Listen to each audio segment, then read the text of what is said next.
Are you taking this plea deal? Is it of your own free will and choice? Have you been forced to take this?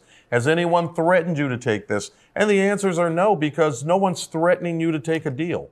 My family and my staff are all covered by Firearms Legal Protection because there is no better resource to help good, sane, sober, moral, prudent people after a use of force. They now have a great newsletter available to everyone for free as well. Sign up at the link below and check out their coverage too. Don't forget to thank them for bringing us today's video. Go ahead, Travis. In a perfect world, everybody would get their trial. So with plea deals being used like anywhere else, that would be blackmail, right?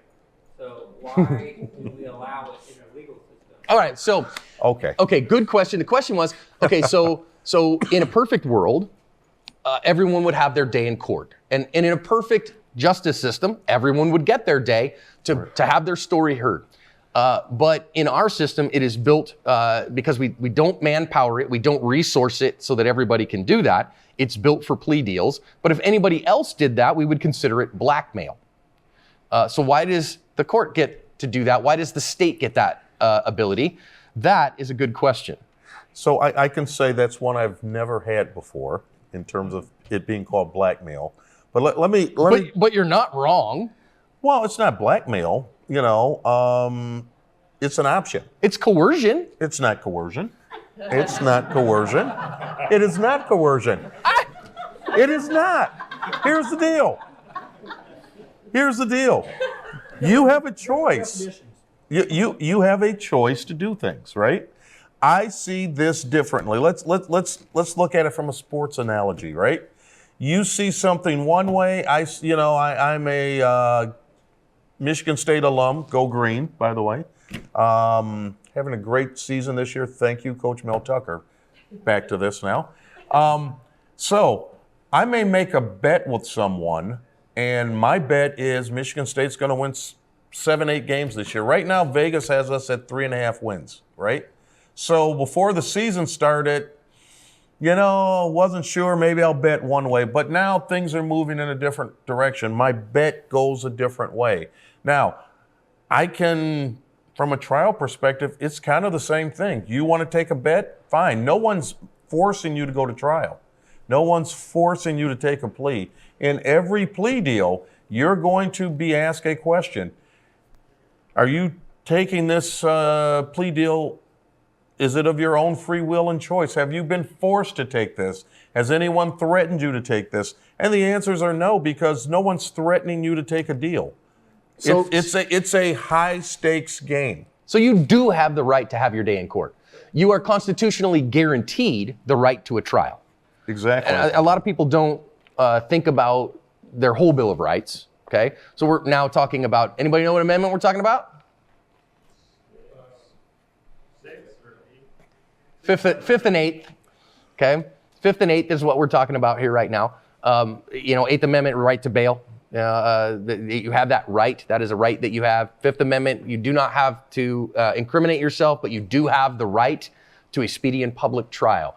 Now, of course, that right to a speedy trial is when you're incarcerated, right? Correct. You can't be continually incarcerated. The fact that you have been granted bail, now you're free to do what you want to do. So now we can grind the wheels as much as they want. So you do have a right to a trial, and you can demand that right. No, I want to be seen. So the plea bargain is, if you want to avoid all that, we can do that.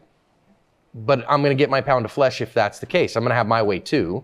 That has to be a bargain, right? We have to bargain that. It's not a whole one way. In court, it's one way or the other way. I liken it to a casino. And so you have the right to an attorney. So you don't have to pay for an attorney. You have the right to one. One will be provided for you if you request, because you have a right to an attorney. No, if you can't afford one. Well, in most of this day and age, nobody can. Well, that's true. But if you want one, the challenge with the public defender, and that's what you get, right? You get somebody who is employed by the government in legal defense, is not that they're the worst attorneys necessarily. They're just wildly overworked. And they aren't going to have time to work on your case. They're not going to have time to focus on it because they have you and 6,000 other people. It's an exaggeration, but you get my point. that they have to have on their docket. And so they've only got a few minutes. Whereas when you pay somebody, then they have time to work on your case. So you have the right. It just won't be probably what you want it to be if you exert the right. But he had a follow-up. Sure. So I just, like, in regular blackmail, like... In regular blackmail?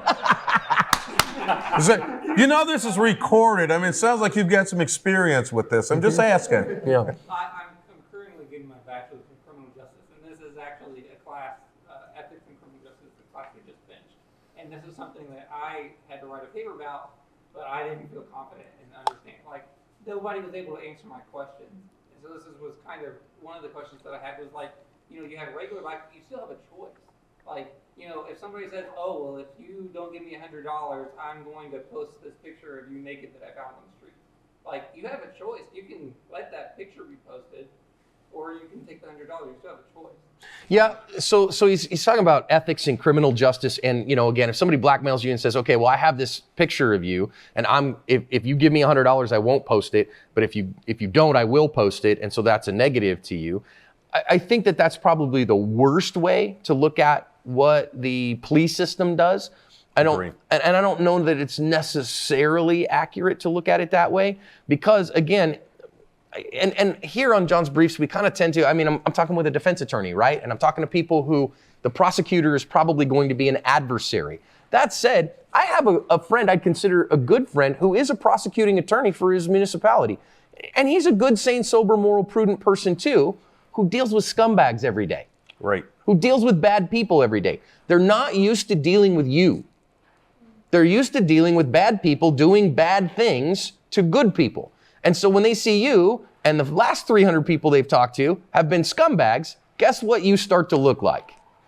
Right. You start to look like a scumbag too, because that's who they deal with all day. That's like I tell people, you know, when they go, man, I don't like cops. And I go, look, man, cops don't deal with you.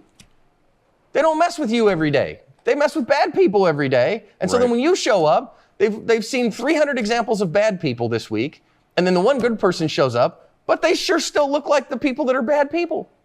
And so that starts to get in their mind. And here's the other part. You know, you mentioned prosecutors.